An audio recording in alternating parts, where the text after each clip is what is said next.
Hello everyone, welcome to Sreeja kitchen. ఈరోజు వీడియోలో మైదా, చక్కెర అట్లాంటివి ఏం లేకుండా కేక్ని హెల్తీగా వేసుకోవడం చూద్దాం.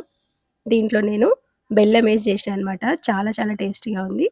ఇది ఎగ్లెస్ కేక్. ఎగ్ లేకపోయినా కానీ స్పాంజీగా ఎంత బాగా వచ్చిందో చూస్తున్నారు కదా. కేక్స్ అంటే అన్హెల్దీ అని అనుకుంటారు కదా చాలామంది, కానీ హెల్తీగా కూడా మనం ఇంట్లో ఇట్లా చాలా ఈజీగా చేసేసుకోవచ్చు. సో ఇక్కడైతే నేను కొన్ని డ్రై ఫ్రూట్స్ తీసుకున్నాను. వాటిని ఒక బౌల్లోకి వేసేసి అట్లా కొంచెం గోధుమ పిండి వేసి పక్కన పెట్టేసేయాలి. తర్వాత ఒక మిక్సీ జార్లోకి ఒక కప్పు వరకు ఉప్మా రవ్వ అనమాట, దాన్ని వేసేసుకొని 1/3 కప్పు బెల్లం వేస్తున్నాను. స్వీట్నెస్ ఎక్కువ ఇష్టం లేకపోతే హాఫ్ కప్ వేసుకోవచ్చు. తర్వాత హాఫ్ కప్ పెరుగు, హాఫ్ కప్పు పాలు పోసేసుకొని ఒక పావు కప్పు వరకు ఆయిల్ పోసుకోవాలి. ఆయిల్ ప్లేస్లో బటర్ కూడా వేసుకోవచ్చు, నెయ్యి కూడా వేసుకోవచ్చు. సో అదంతా మంచిగా గ్రైండ్ చేసేసుకోవాలి. అట్లా బాగా ఫైన్గా గ్రైండ్ చేసేసుకోవాలి. దీన్నంతా ఒక బౌల్లోకి వేసేసేయాలన్నమాట. అట్లా ఒకసారి కలిపేసి మనం మూత పెట్టేసి ఒక 20 నిమిషాలు పక్కన పెట్టేసేయాలి. దీన్ని రవ్వ అనేది ఆ పాలని మంచిగా అబ్జర్వ్ చేసుకొని కొంచెం గట్టి పడుతుంది అనమాట. తర్వాత కేక్ కోసం టిన్ కూడా మనం ఇట్లా రెడీ చేసుకోవాలి. ఇట్లా కేక్ టిన్ లేకపోతే ఏదైనా గిన్నెలో కూడా అట్లా ఆయిల్ అప్లై చేసి బటర్ పేపర్ వేసుకోవచ్చు. బటర్ పేపర్ లేకపోతే పిండితో డస్టింగ్ చేసుకోవాలన్నమాట.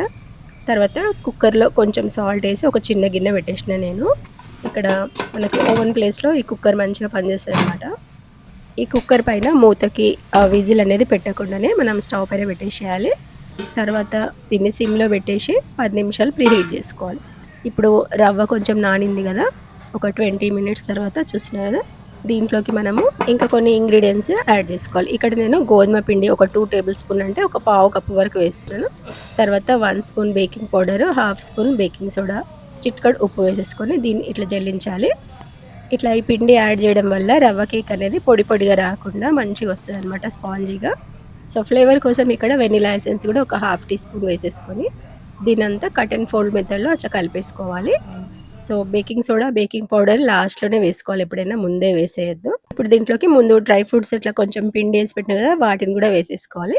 అట్లా పిండి వేసి వేయడం వల్ల డ్రై ఫ్రూట్స్ అనేది మధ్యలో ఉంటాయి, కిందికి అడుగు భాగంకి వెళ్ళిపోకుండా మధ్య మధ్యలోనే ఉంటాయి అన్నమాట. సో ఇట్లా చేసేయండి. దీంట్లో టూటీ ఫ్రూటీ కూడా వేసుకోవచ్చు, ఇంకా మీ ఇష్టం.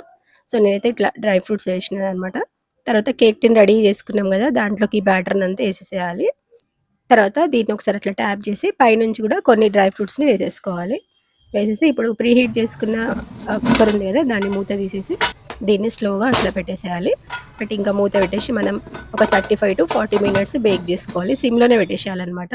సో చూసినా కదా, ఇక్కడ ఒక 40 మినిట్స్ తర్వాత ఒక టూత్ పిక్తోని చూస్తే మనకి ఎక్కడ కూడా పిండి అనేది తడి తడిగా తగలకుండా ఉంటే కేక్ బేక్ అయినట్టే. కొంచెం తడిగా అనిపిస్తే ఇంకో 5 మినిట్స్ పెట్టేయండి.